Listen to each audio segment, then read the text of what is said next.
From the very beginning a man was granted a coat of arms by the king. The right to bear the arms was inherited by each man's eldest son.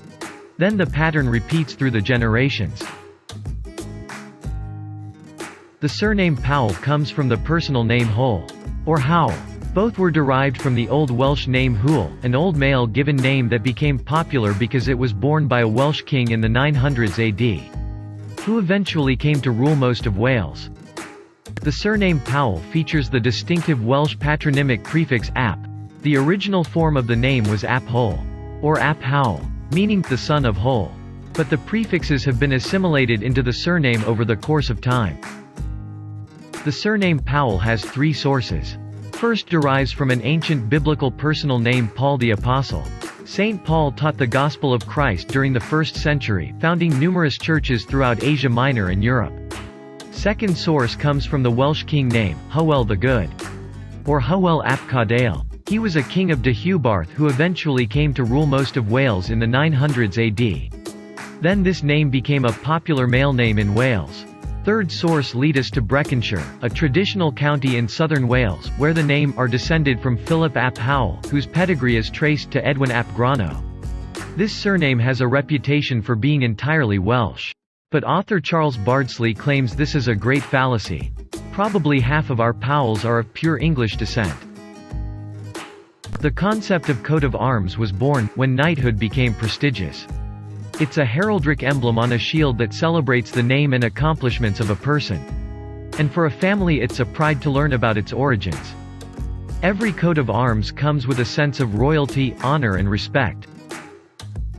The main heraldic symbol in the Powell coat of arms is the lion rampant. Majestic king of the beasts, is an animal that clearly associated with heraldry.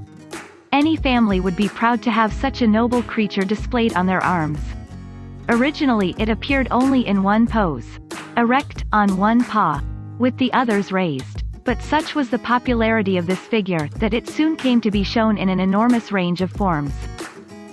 There is another category in heraldry, that gives a special delight and frequently occur. Flowers and flowering plants. It has long been present in English heraldry. This symbol played an enormous in English history throughout the conflict between dynasties, known as the War of the Roses. In addition, red roses signify beauty and grace, and the white represents love and faith. The motto was originally a war cry or slogan. The oldest coats of arms usually do not include a motto, because they began to be shown with arms in the 14th and 15th centuries, but were not in general use until the 17th century. It's an optional component of the coat of arms. That's why motto can be added to or not, can be changed at will. Many families have chosen not to display a motto.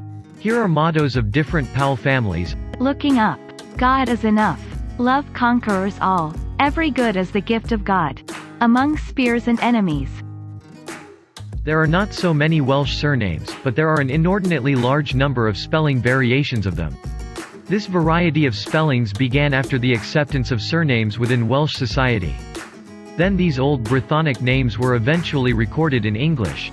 This process was problematic because the sounds of the native language of Wales could not be properly captured in English. That's why the name Powell has seen various spelling variations: Powell, Powell, Poole, Powell and others. The surname Powell is ranked as 91st most popular family name in the United States. With an estimated population of more than 250,000. The name ranks particularly high in the following states: Texas, Alabama, Kentucky, Florida, North Carolina, Virginia, and Delaware. In Wales, the Powell name ranks highest in Radnorshire and Brecknockshire. In Ireland, it ranks highest in Tipperary. In Northern Ireland, it ranks highest in Armagh. The name is also present throughout the remainder English-speaking world: Canada, New Zealand, Australia and South Africa.